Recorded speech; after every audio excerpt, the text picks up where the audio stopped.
औरत को दर्द नहीं होता। ये कहानी रिया की है, जो कि एक बड़ी बिजनेस विमेन है। उसको किसी के दर्द से कोई फर्क नहीं पड़ता। उसके लिए अपने काम से बढ़कर कुछ नहीं।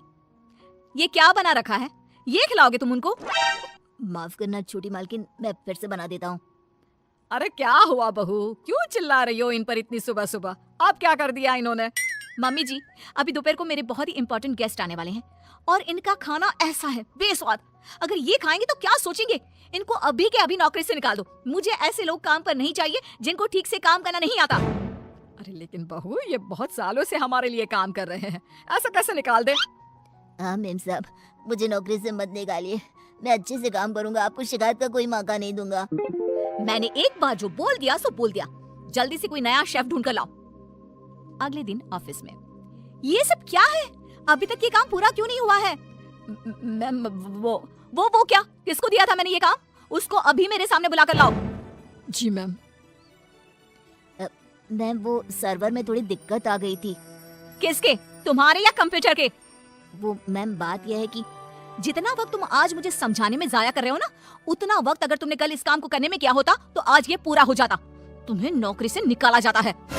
मैम प्लीज ऐसा मत करिए, मेरे छोटे छोटे बच्चे हैं, अगर मेरी नौकरी चली गई तो। ये सब तुमको ऐसा काम करने से पहले सोचना चाहिए था। मैम मुझे एक मौका और दीजिए, मैं अभी पूरा करके लाता हूँ।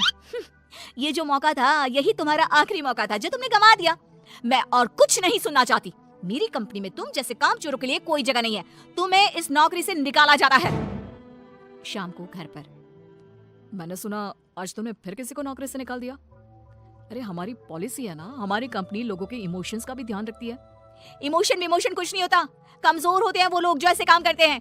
और नौकरी से निकाल दिया तो इसमें कोई नई बात नहीं। जिस तरह घर को साफ करने के लिए गंदगी बाहर फेंकनी पड़ती है, उसी तरह कंपनी को आगे बढ़ाने के लिए यूजलेस लोगों को कंपनी से बाहर निकालना पड़ेगा। तुम लोगों की तुलना गंदगी से कैसे कर सकती हो? जिस स्पीड से तुम लोगों को निकालती हो, मुझे डर है कि किसी दिन कंपनी के सभी लोग ही ना निकल जाए। फिक्र मत करो, ऐसा कभी नहीं होगा। ऐसी बड़ी कंपनी में काम करने के लिए लोग तरसते हैं। जिनको नौकरी लग जाए वो खुशी से पागल हो जाते हैं। तो ऐसी कंपनी कभी खाली हो ही नहीं सकती। वैसे भी मुझे किसी की इमोशन से कोई लेना देना नहीं है। लेकिन बहू, तेरे स्वभाव को देखकर लगता है कि जरूर खाली होगी। अरे बहू, लोगों को दर्द होता है तो ये क्यों नहीं समझ पाती है? मम्मी जी, आप कब आई? आपको क्यों ऐसा लगता है? दर्द वर्द कुछ नहीं होता। कम से कम मैंने तो इस दर्द नाम की चिड़िया को कभी फील ही नहीं किया। क्योंकि बहू तो दूसरों की भावनाओं की कदर नहीं करती। दूसरे क्या सोच रहे हैं, क्या कर रहे हैं, वो क्यों नहीं कर पा रहे हैं, किसी की परवाह नहीं करती। ऐसा नहीं होता बहू। तो मम्मी जी, आप कह रही हैं कि मैं दूसरों की पर्सनल कामों के लिए अपना काम रोक दूं और उनसे उनका दुखड़ा सुनूं? हाँ बताओ भाई, क्या हुआ? नो वे।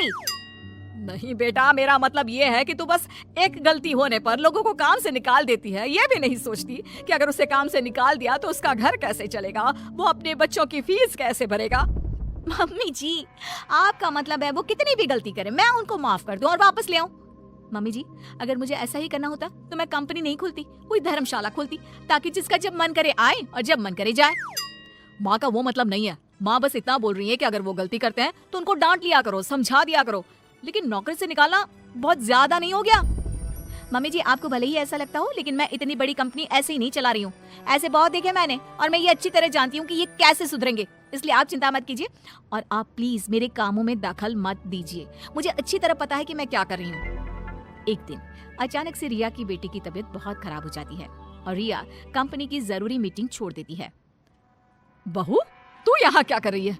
तेरी तो बहुत जरूरी मीटिंग थी ना? मम्मी जी, आप ऐसे समय में मीटिंग की बात कैसे कर सकती हैं? और मेरी बेटी कहाँ है? क्या हुआ है उसको? डॉक्टर ने क्या कहा? यूं अचानक से बेहोश कैसे हो गई?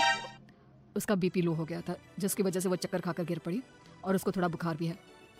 अच्छा हुआ, कुछ ज्यादा घबराने वाली बात नहीं है। मैं तो डर ही गई थी। और बहू, तेरी मीटिंग, उसका क्या हुआ?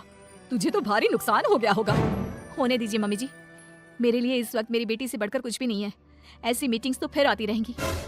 लेकिन बहू, कुछ दिनों पहले तुमने ही कहा था कि किसी के निजी काम के लिए तुम्हारा काम नहीं रुकेगा, तो फिर ये सब क्या है? मम्मी जी, आपको क्या हो गया है? ये किसी का भी निजी काम नहीं है, ये मेरा अपना निजी काम है। वही तो बहू, जब तुम्हारा काम था तो तुम सब कुछ छोड़कर यहाँ आ गई और तुम चाहती हो कि दूसरों के घरों में कितनी भी परेशानी दिक्कत आ जाए, वो उसको छोड़कर अपने काम को पहली ड्यूटी समझे।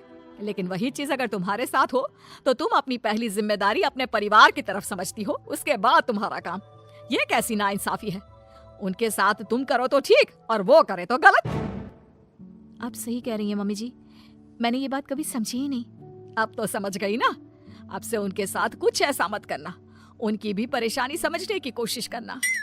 हाँ मम्मी जी, अब मैं सब समझ गई हूँ। मुझे अपनी गलती का एहसास हो गया है। शायद सही कहते हैं लोग, जब तक वही दर्द आप खुद ना झेलो तब तक आप दूसरे के दर्द का अनुमान नहीं लगा सकते। मुझे ये देखकर अच्छा लगा बेटा कि तुम्हें बहुत जल्दी अपनी गलती का एहसास हो गया।